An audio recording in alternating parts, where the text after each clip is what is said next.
முத்துவின் வின்எஸ்எஸ் brand அரிசிகள் தரத்திலும் சுவையிலும் என்றும் number 1.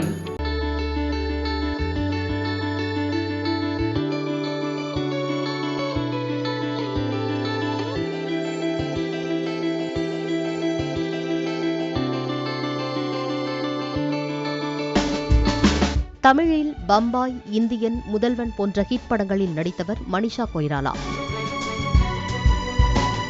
இவர் நேபாள அரச பரம்பரையைச் சேர்ந்தவர். பாலிவுட்டிலும் கலக்கியவர். ஆனால் கடந்த 2012ஆம் ஆண்டு புற்றுநோயால் பாதிக்கப்பட்ட மனிஷா அதில் இருந்து மீண்டு வர கடும் போராட்டமே நடத்த வேண்டியிருந்தது.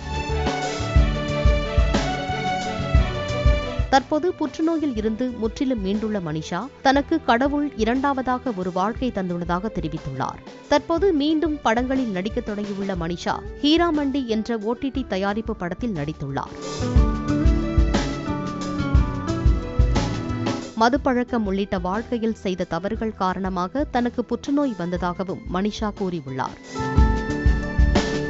தற்போது தான் வாழ்க்கையில் அதிக நன்றியுள்ளவளாக மாறியுள்ளதாகவும் நேபாளத்தில் தன் பெற்றோருடன் வாழ்ந்த வாழ்க்கை மகிழ்ச்சிகரமானது என்றும் மனிஷா குறிப்பிட்டுள்ளார். கடந்த 2018ஆம் ஆண்டு புற்றுநோய் எப்படி தனக்கு புதிய வாழ்க்கையை தந்தது என்ற புத்தகத்தையும் மனிஷா எழுதி வெளியிட்டுள்ளார்.